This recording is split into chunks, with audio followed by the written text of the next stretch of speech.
खास कर ये मेरे जहा बंदा बिल्कुल नहीं करेगा। अं राती 12 बजे लोगों वास्ते आने दौड़ी आने इतने डंगर खोने आने। प्रिंसिपल क्या है, खुदा है कोई? प्रिंसिपल की पता होना चाहिए गरीबी की चीज है, इस वास्ते लोग आते हैं। यार तुम लोग मजबूर कर दियो भी प्राइवेट सैक्टर जाओ। थोड़ी इतने की है मेडिकल स्टोर कुत्थे है?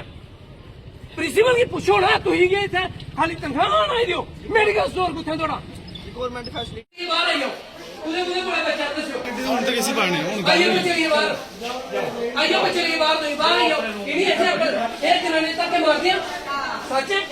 गाला करती है मां बहन की, सच है? तुम ही सुनाओ, कोई भी जनानी सुनाई दो क्या उसे बेड मिलता जनानी चार एक जनानी एक बेड में 4 जनानियां हैं।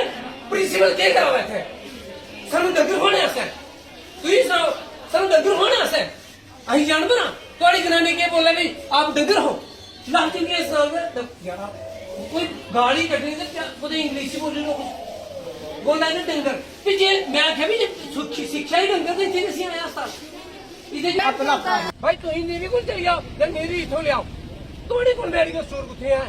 तू एक मेडिकल स्टोर रखी ना उसके पेन किलर वाली दवाई है या 2-4 दवाइयां, अगर एक साल्ट मिलता है तो गुड एंड वेल, नहीं मिलता तो आउट हो जाओ। तो अबे यार थोड़ी तू ही जेड़े सिक्योरिटी वाले बेचारे ज्यादा लगे हुए हैं, कोई दूआ लगेगा। तू ही सारे पढ़े लिखे, बाकी दूसरे बंदे तुम डंगर आ जाओ। बिल्कुल बर्दाश्त नहीं किया जा दिखना है एक अद्धा दिन दिखने फिर जेड़े लोग तुहाडे कोल कराण आंदे जेड़े टैक्स दिंदे उल्लू ने हदों दी गल दी। जी रशीद जी बताएंगे क्या समस्या आ रही हैं लोगों को हॉस्पिटल में, हम क्या देख रहे हैं? जी मेरा साहब पिछले 4-5 दिन से लेकर हम जहाँ पे आए हुए हैं डिस्ट्रिक्ट हॉस्पिटल में, तो बिलावर से एक हमारा पेशेंट जहाँ पे आया था, तो हम देख रहे हैं कि जब उस पेशेंट को हमने इधर लेबर रूम में लेकर गए तो वहाँ पे पिछले 4-5 दिन से एक ही बेड पर 3-4 पेशेंट इन लोगों ने रखे हुए थे। तो मैंने जब इनसे दरियाफ्ती की, पूछा कि मैडम ये तो बड़ी दुख वाली बात है कि अगर किसी को हेडेक होता है तो वो बंदा भी दूसरे को बोलता भाई मेरे बेड पे तू आना मत या मुझे बिल्कुल भी छूना मत। ये तो डिलीवरी केस है, आप लेडी होकर इन तमाम लेडीज की आप पेन को समझ सकती हो। तो मैडम ये तो बुरा हाल है। तो उस मैडम साहिबा ने मुझे आगे से रिप्लाई किया, उन्होंने बोला भैया यहाँ पे हमारे पास बेड नहीं है। मैंने कहा यार बाकी वाली वार्ड्स में देखो बेड खाली पड़े हुए, आप लोग बोल के प्रिंसिपल साहब को तो 10 बेड इधर ज्यादा लगा लो, ठीक है? बोले हमारे पास कोई बेड नहीं है। एक तो ये यहाँ पे समस्या है। दूसरी समस्या ये है कि जहाँ पे जब पर्चियां कटवाने आते हैं तो इधर इतनी ज्यादा परेशानी है, मैंने खुद फेस किया है। मैंने इधर प्रिंसिपल साहब से खुद बात की है कि प्रिंसिपल सर जहाँ पे लोग आते हैं बनी बसोली बिलावर कठुआ ईरानगर सारी कंस्टिट्यूंसी से जसोटा पूरा हमारा कंडी बेल्ट आता है, इसलिए आता है कि यार जीएमसी है जहाँ पे हमें फैसिलिटी मिलेगी। तो आपके लोगों को पर्ची काटने के लिए हमारी लेडीज को बीमार को जहाँ पे 2-2, 3-3, 4-4 घंटे लाइन पे लगना पड़ता है। एटलीस्ट होता क्या है कि जब वो लाइन में लगे रहती हैं तो बाद में उनको अंदर उनका स्पेशलिस्ट चले जाते हैं क्योंकि टाइम हो जाता है, ठीक है? तो एक तो 2 चीजें यहाँ पे प्रॉब्लम है। तीसरा आप देखो कि इनका सिक्योरिटी का इतना मसला खराब है कि जब कोई अंदर जाता है तो इनके जो सिक्योरिटी वाले हैं वो बहुत ही ज्यादा बदतमीजी के साथ लोगों के साथ पेश आते हैं।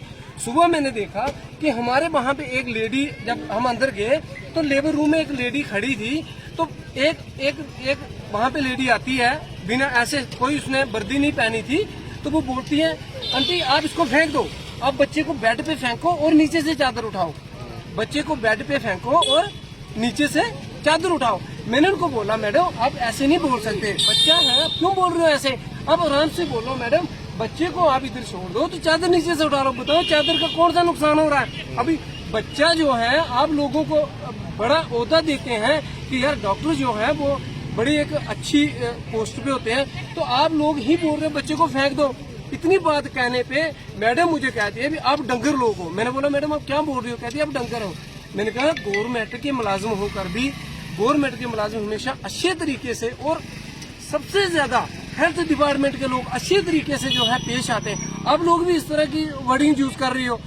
बाद में क्या होता है कि वो मैडम वहाँ पे गाली गलोच निकाल कर भाग जाती है, तो भागने के बाद पता चलता है कि वो मैडम जाके वहाँ पे अपनी वर्दी पहनती है। मुझे नहीं पता, आई डोंट नो कि वो कौन है, मुझे नहीं पता कि वो डॉक्टर थी या कोई सिक्योरिटी वाली थी।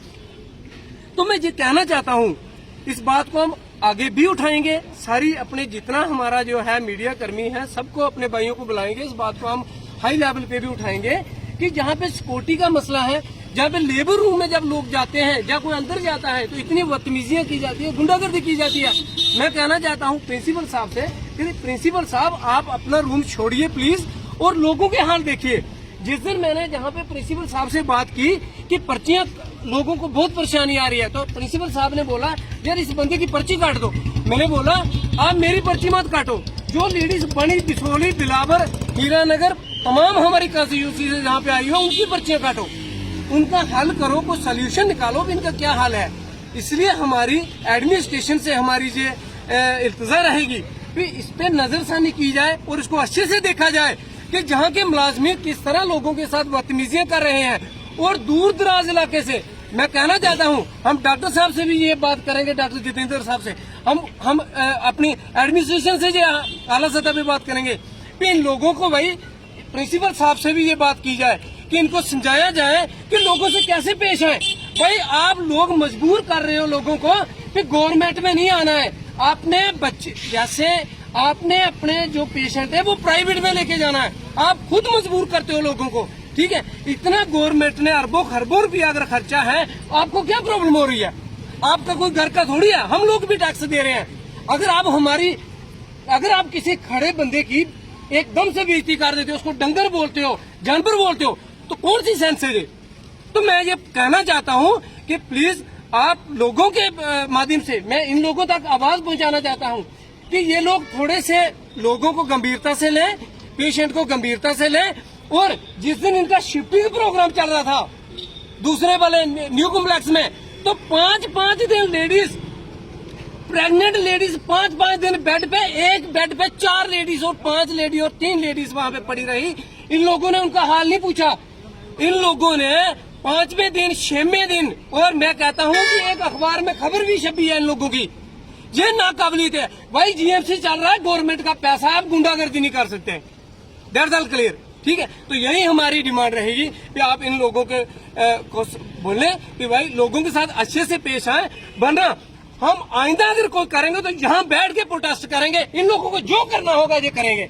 जय हिंद, जय भारत। डेपुटेशन आया था ये कंप्लेन लेके कि स्टाफ ने कुछ मिसबिहेव हुआ है, तो हम कमेटी बना के इंक्वायर कर रहे हैं और जो भी इसमें होगा, जो भी पाया जाएगा उसके खिलाफ एक्सप्लेनेशन निकलेगी और जो डिपार्टमेंटल जो भी होगी वो सब हम करेंगे। बेड की समस्या है वो हमारे पास लेबर रूम में जगह कम है, लेकिन अब हमारा हॉस्पिटल जो है नई बिल्डिंग में शिफ्ट हो गया है सारा, तो हमारा ऊपर जो है वो गायनी सेक्शन बनेगा, नीचे लेबर रूम रहेगा और जो पुरानी रिकवरी और कैजुअलिटी होती थी इसको भी हम गायनी में कन्वर्ट कर रहे हैं। ये 15 दिन के अंदर अंदर हो जाएगा। सिक्योरिटी हमारे पास मैन पावर कम है थोड़ी सिक्योरिटी का, तो हमने ये भी लेटर लिखी हुई है, हमें आगे अप्रूवल मिल जाएगा तो फिर हम और सिक्योरिटी एनहांस करेंगे थोड़ी यहाँ पे। सर बताइए। आज एक छोटा सा इंसिडेंट हुआ स्टाफ और पब्लिक के बीच में, जिसमें कि हमारे स्टाफ ने अकॉर्डिंग टू जो पब्लिक है कि रूडली बिहेव किया। हम उसकी इंक्वायरी, जैसे कि मैम ने बोला कि एक इंक्वायरी टीम बैठा रहे हैं, उसकी इंक्वायरी होगी और जो कल्प्रिट होगा उसके ऊपर एक्शन लिया जाएगा अंडर रूल्स। जो दिक्कत आपको ये इन्होंने हाईलाइट की कि हमारे पास बेड की कमी है, वो जैसे कि मैम ने बोला हमारा हॉस्पिटल अब न्यू बिल्डिंग में शिफ्ट हो गया, हमारे काफ़ी वार्ड्स, और जैसे कि आपने भी देखा होगा, नोट किया होगा कि हमारा अब जो गायनी का वार्ड है हमारा ऊपर भी हो गया है और नीचे वाला भी हो गया है।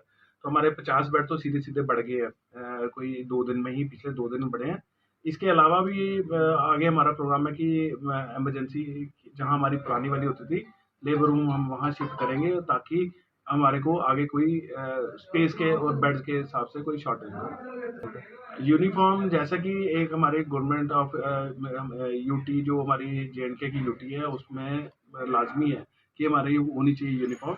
तो उसके ऊपर जिसका जो कल्प्रिट जो ड्यूटी के ऊपर होगा और विदाउट यूनिफॉर्म होगा तो उसके ऊपर फाइन है और वो लागू किया जाएगा।